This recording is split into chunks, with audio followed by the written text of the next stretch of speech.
दोस्तों जय हिंद। कैसे हैं आप सब। अगर आप हमारे चैनल पर नए हैं तो इस चैनल को सब्सक्राइब करें। अगर कोई भी आपकी क्वेरी है, किसी भी कानून से संबंधित कोई भी जानकारी आप चाहते हैं तो कमेंट करके ज़रूर बताएं, उस पर ज़रूर एक दिन वीडियो बनेगा। आज हम लोग चर्चा करने चले हैं एक ऐसे मुद्दे पर जो मुद्दा बहुत ही सरल भाषा में हम लोग को समझने का इसका प्रयास करेंगे कि आखिर होता क्या है। हम लोग आज पढ़ेंगे टाइप्स ऑफ वेल, अर्थात जमानत के प्रकार। जमानत कितने प्रकार की होती है, जमानत के लिए हम कैसे एप्लीकेशन करेंगे, जमानत के लिए कौन कौन सी प्रक्रिया से होकर गुजरना पड़ता है। आज इन सब के बारे में हम लोग डिस्कशन करने वाले हैं। जो टाइप्स ऑफ वेल होती है वो 4 प्रकार की होती है। एक तो होता है रेगुलर वेल, दूसरा होता है डिफ़ॉल्ट वेल, तीसरा होता है एंटीसिपेटरी वेल और चौथा होता है इंटरिम वेल।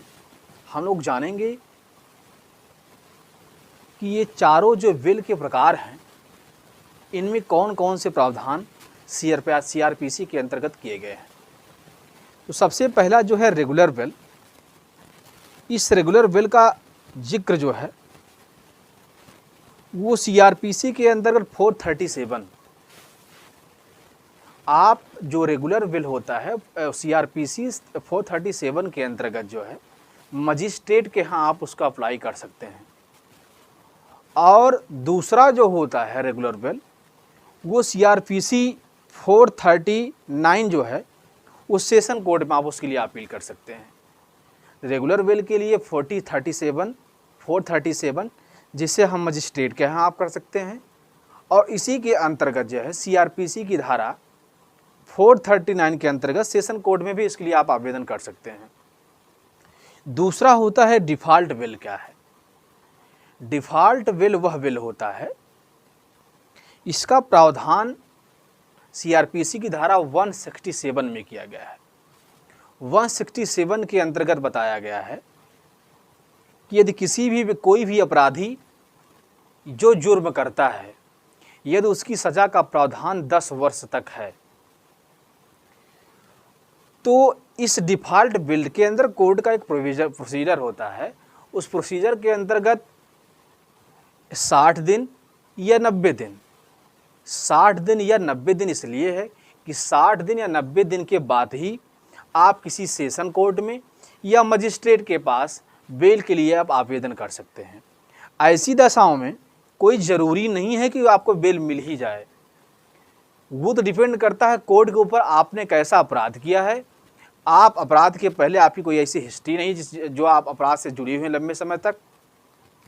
तो जो डिफ़ॉल्ट वेल होता है उसकी जो अपराध की सज़ा का जो प्रावधान है अगर वो 10 वर्ष है तो आप उसके तहत आप कोर्ट में 167 सीआरपीसी के तहत जो है आप बेल के लिए प्रत्यावेदन कर सकते हैं या आवेदन कर सकते हैं।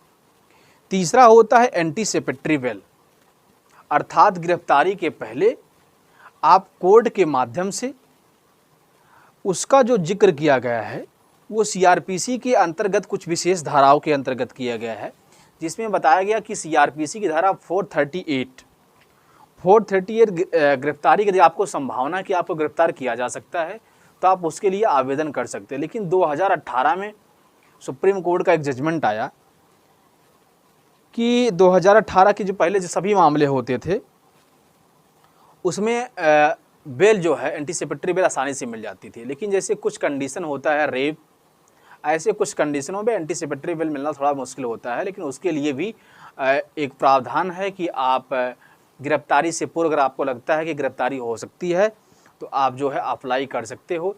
उसमें उसका पूरा डिस्क्रिप्टिव जो है उसका पूरा डिस्क्रिप्शन व्याख्या सीआरपीसी की धारा 438 के अंतर्गत किया गया है। नेक्स्ट आता है आप इंटरिम बेल, अग्रिम जमानत जिसे हम लोग बोलते हैं। उसके अंतर्गत प्रावधान किया गया है कि सेशन कोर्ट जो होता है, सेशन कोर्ट को अगर ये लगता है कि जिसको हमें बेल देना है तो बेल भी न्यायालय ये डिपेंड करता है कि उसको बेल देने की दशा में वह व्यक्ति है या नहीं है। जैसे कभी आपने सुना होगा कि किसी की अचानक तबीयत खराब हो जाती है जेल के अंतर्गत ही, या कभी कभी ऐसा होता है कि जान मान की खतरा होता है अगर आपको उसको जो जेल में रख देते हैं। तो इस कंडीशन में कोर्ट, सेशन कोर्ट जो होता है वह कोर्ट के ऊपर डिपेंड करता है किस प्रकार से वो बेल किसको देता है। तो उसमें विशेष प्रकार के प्रावधान हमने बताया, टाइप्स ऑफ बेल। 5 प्रकार की बेल का प्रावधान होता है। पहला होता है आपका क्या, जिसे हम लोग बोलते हैं रेगुलर बेल।